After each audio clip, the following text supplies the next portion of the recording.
We have the tape right here. We have the clip. We're gonna play it for you guys.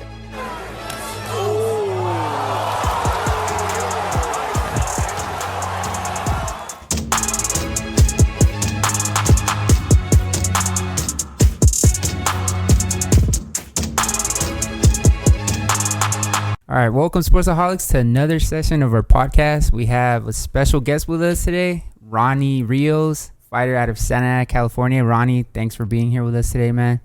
Really appreciate it. Now, before we get to all that fun stuff, like I said, I just want to thank you for taking the time off to being here on our show. So I appreciate that, man. No, first of all, I want to say thank you guys for welcoming me and making me feel at home. I've done a lot of interviews, and I would say that you guys make me feel more at home than a lot of others. Yeah, man, no problem. Hey, so before we get to that Diego De La Hoya fight, which was, me and my little brother were live at it, and I'm telling you, the atmosphere was amazing. Let's start from the beginning. Let's start from, a kid growing up in Santa Ana, because here in Santa Ana in the 90s, it was not only like filled with gang violence. You had drugs, all that. Yeah. How was it for you growing up in that time? Well, it was very difficult, to be honest with you. I started because we lived in Costa Mesa, obviously Compton. So I didn't start really growing up in Santa Ana till third grade. So I was about 8 or 9. So then obviously I was always at my grandma's house, and she lives in Delhi. And I'm pretty sure everybody knows where that's at, Delhi Park. And that was very, very tough right there, man. Across the street and then to the neighbors, there was always drive-bys. A lot of the people I grew up with, honestly, I'm not trying to make it seem tough, and a lot of them are in jail. So, I think there was 2 or 3 that I grew up with that are dead, and that's just the lifestyle that people were attracted to. But obviously, you gotta set yourself away from that stuff, and I was never into that stuff. All right, yeah. So, how did you get introduced into boxing? That's a cool story. So one time my mom went on a trip with her boyfriend, or her second husband, I should say, which is Alexis Rocha's dad. And they went to Mexico, I believe, or somewhere. I can't remember where. They went on a little getaway. So my uncle, Ramiro Quesada, he started taking care of us. He's a Marine. He's a big boxing fan. He's a boxing holic, I should say. And he had a lot of magazines. He had a lot of fights. And when he was taking care of us, my older brother and I, we started reading magazines. We started watching tape, and we just fell in love with the sport. I started watching a lot of fights. I remember the very first fight I saw when I started getting hooked on boxing. It was Chris Bird versus Fresno Kendo. And then the following week, I think I saw Floyd Mayweather versus Jose Luis Castillo Part 2. So then from then on, I just got hooked on it. All right, so you started training, eventually become pro. You started your career 23-0, and then unfortunately you suffer your first loss. Like a lot of great fighters, Of course, they end up losing. How tough was that loss for you?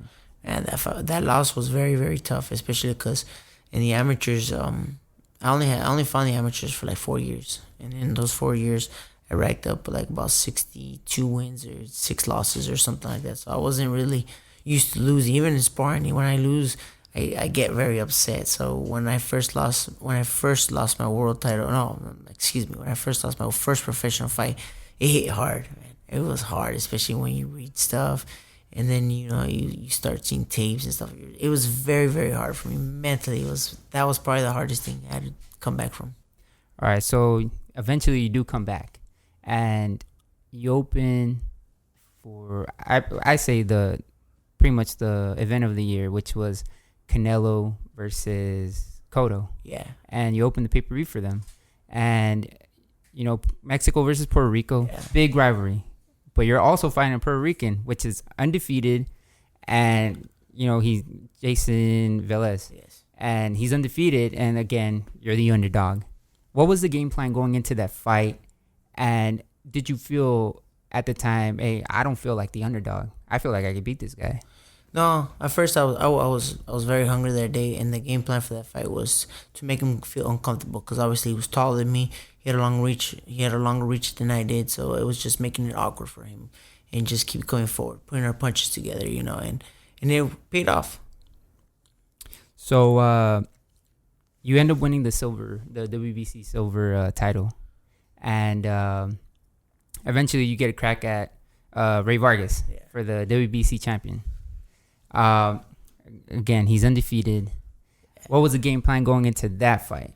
The game plan was the same as the Velez fight. Cut the ring off, make them feel uncomfortable. But unfortunately, like I tell fighters all the time, or I tell people in general all the time, boxing is not just a physical sport. It's a mental sport. And for that fight, I feel like I let the nerves get the best of me, you know. And I think the fight itself speaks for itself. Like I remember my corner was telling me do this, and it was going in through 1 year and coming out the other year, and I just wasn't putting my punches together. I even heard him, and I still didn't jump on him because I was still like I said, I wasn't 100% mentally there. Physically, don't get me wrong, I was in the best shape of my life. We had such a great camp.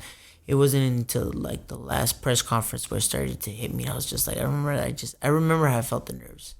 So was at what point was that the fight that told you, hey, you know what, maybe I should just hang him up? Was it at that point in your career they said maybe I should just hang him up? Maybe, you know, I should start thinking about something else? Or what? At what point in your career did you start thinking about or contemplating retirement?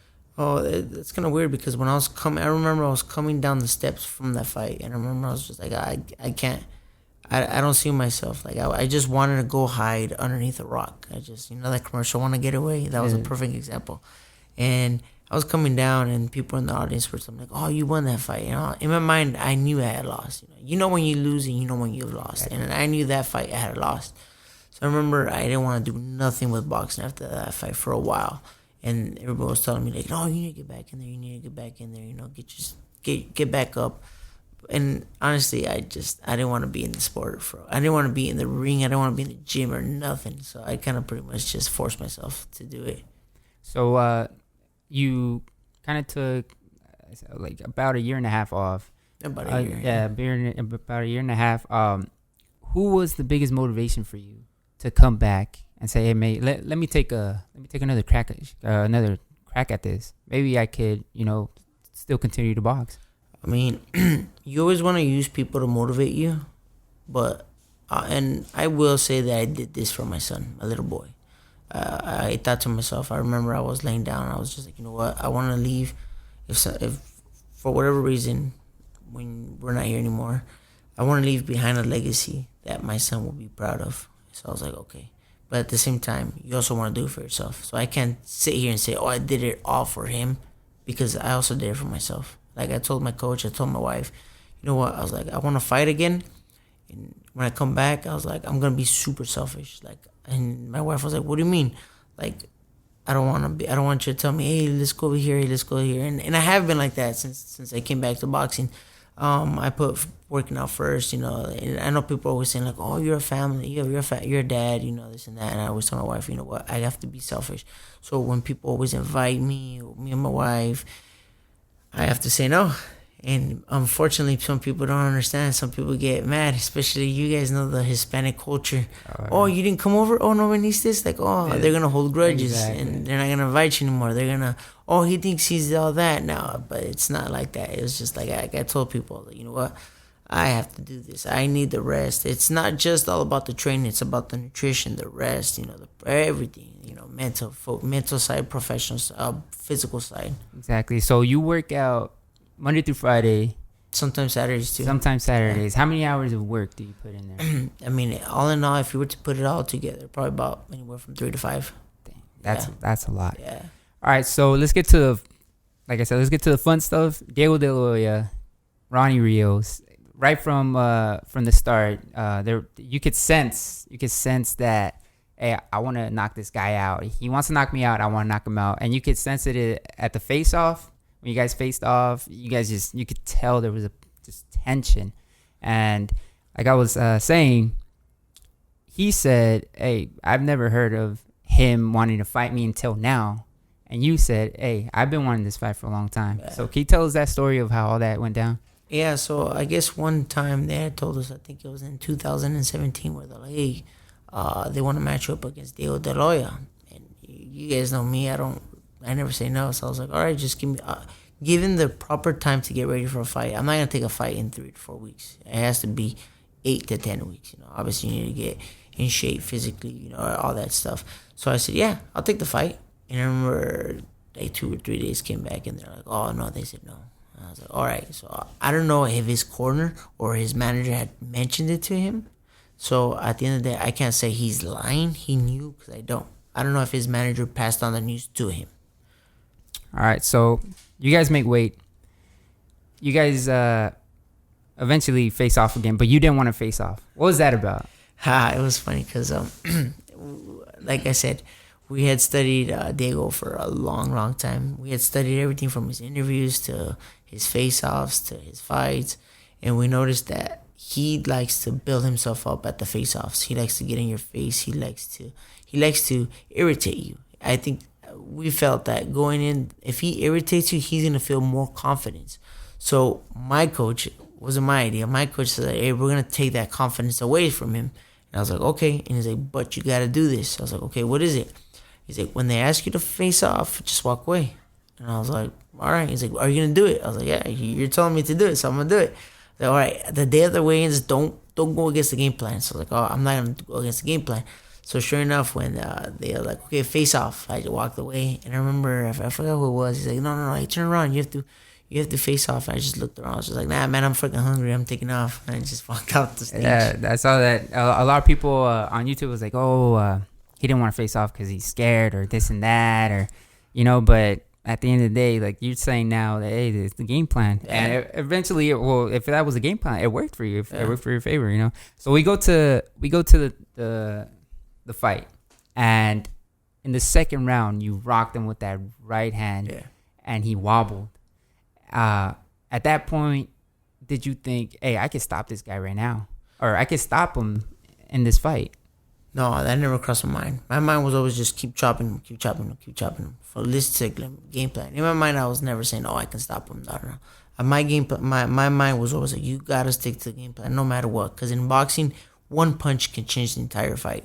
And that's what I did. Just kept sticking to the game plan. And sure enough, I honestly thought we were going to go the distance. I never in my mind said, oh, I'm going to knock this guy out. I was just like, no, if it comes, it comes.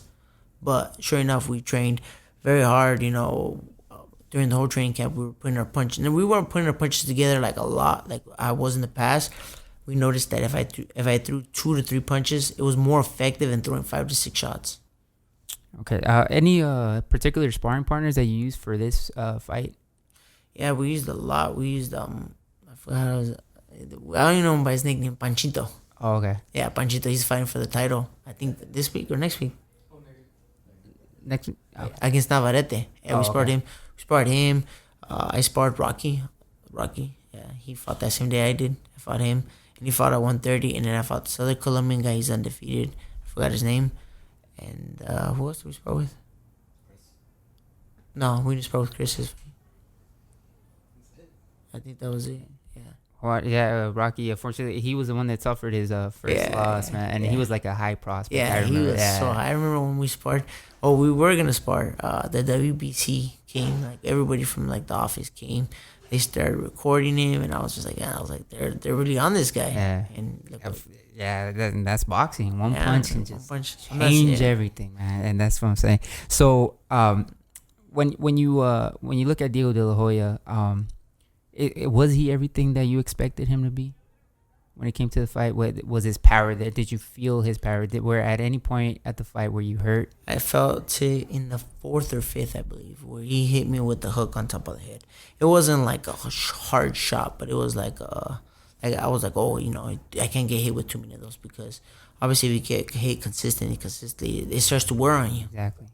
So the 6th round, well, like you said, the 5th round, you guys started trading, and those 2-3 left hooks that you got him clean. The last 10 seconds. Exactly. And the 6th round came, and you the whole fight you were working the body, and it was working for you.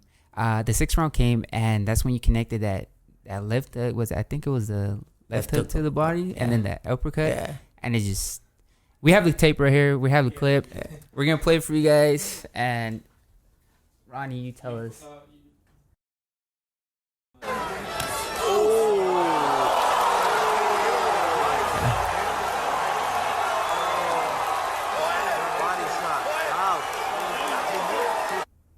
right. So, like I said, it was that body and then uppercut.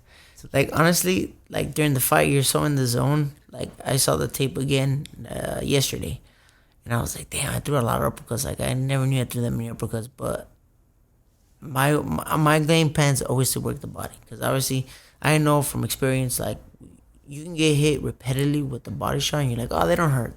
But then like in the sixth or seventh, eighth round, you start thinking to yourself like, man, why am I so tired? Like, damn, they got all those body shots, like they have an effect on you. So ever since I started, like one time there was a couple times where I got hit to the body early on in my career in sparring. I was like, man, I was like, this thing works. I was like, I'm gonna use it. And I've always just used it. Like I've always stuck to it, you know. And on that video, honestly, I don't remember throwing those combinations. I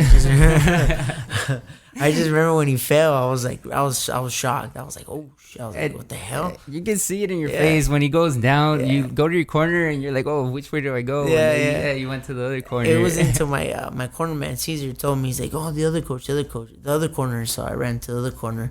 And if you saw me looking around, I was trying to look at my coach, my main coach Hector. I couldn't see him because of the pole was blocking him. So I was trying to move around, trying to see him, so I can see what he was trying to tell me, but I couldn't find him. And then when I saw the referee waving the fight, I was like, oh shit! I was like, damn. Yeah. So you could hear in the highlights, you could hear Diego say no. The ref tells him hasta the end. He says no, and he asked him again, are you sure? He said no. So basically, he said like that's it, you know.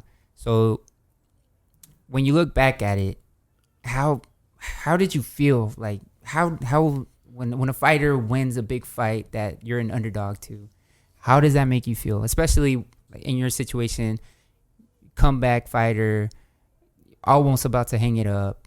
How does that make you feel? I think it was very, very, very ecstatic. I was so happy. Not just because of the win itself, but because of what my wife and I had to endure during that 1 year layoff. It was hard, man. That 1 year was very, very hard. And I had never experienced, so I should say we had never experienced that because we always, I would always fight. I would have money saved up. And obviously when you don't fight for more than a year, that money that you have saved up, unfortunately you have to pay taxes. You have to do everything. We have a little son, so we have to buy him diapers. We have to buy all these visits. So we really struggled that 1 year. I'm talking about like really, really bad. Like honestly, I remember I told my wife recently, I was like, I honestly think I lost a couple of years of my life from that stress. Like it was bad. It's tough, and a lot of people don't see that point of a fighter.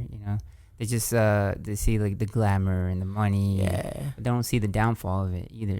So it's they don't see the hard work, exactly. The hustle, man. Like there's so many fighters. I remember when Muhammad Ali got exiled because he didn't want to go to the draft, and a lot of people didn't know this at the time, but he was broke. He had to borrow money from Joe Frazier.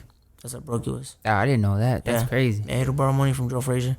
That's why Joe Frazier was so upset at him, because I guess after they gave him back his license, Muhammad Ali started calling out Joe Frazier, and he started like talking bad about him. Joe Frazier like, what the hell? Like I hope you help. Yeah, like and that's how you repay me. Yeah, that's crazy. So what's next for Ronny Rios? What's next? Any names out there that you want? I mean, you know what? I'm just waiting to see what they say. I've been staying in shape. To be honest with you guys, I'm not trying to like make myself seem like better than I am, but I took 2 days off and I was already back into running. All right, man. So right now I just want to thank you for taking the time off and joining us on our podcast. If you want to give a shout out to anybody out there, go feel free and do it right now, man. Thank you. Yeah, I want to give a shout out to my team, that they've been there through thick and thin, and they've always pushed me to excel. I want to shout out to my wife and my son, that always give me the liberty and the freedom to do what I love to do. And I want to do a shout out to Sportsaholics, man. You guys, I like your little setup. I wish you nothing but the best. And if there's anything I can do, feel free to ask. I'll do whatever I can to help you guys. Thanks, man. I really appreciate it. I want to give a shout out to TKO Boxing for welcoming us with open hands, going in there, checking you guys work out, taking pictures after a long workout. You guys are always, like, honestly, to me, you guys are the humblest people I've ever met. Thank you. You guys work your asses off, tired, sweating. Hey, like most people be like, hey, that's it. Like, I'm going home. No, you guys stick around, take pictures, shake people's hands, and like, I want to thank you guys for that. Everybody at TKO, thank you. and we're gonna have hopefully we can have your brother No, he'll be here. on the next. I'll make his ass get here. On the next one. Yeah, hopefully He'll be here. hopefully he could be here. But I really appreciate it, Ronnie. Honestly, I wish you nothing but the best, Thank you. and I feel like you're gonna accomplish a Thank lot you. more. It's not over for you, man. So I know. I Not by wanna a long thank shot. yeah, man. So Sportsaholics, this is Ronnie Rios. Thanks. We'll catch you later.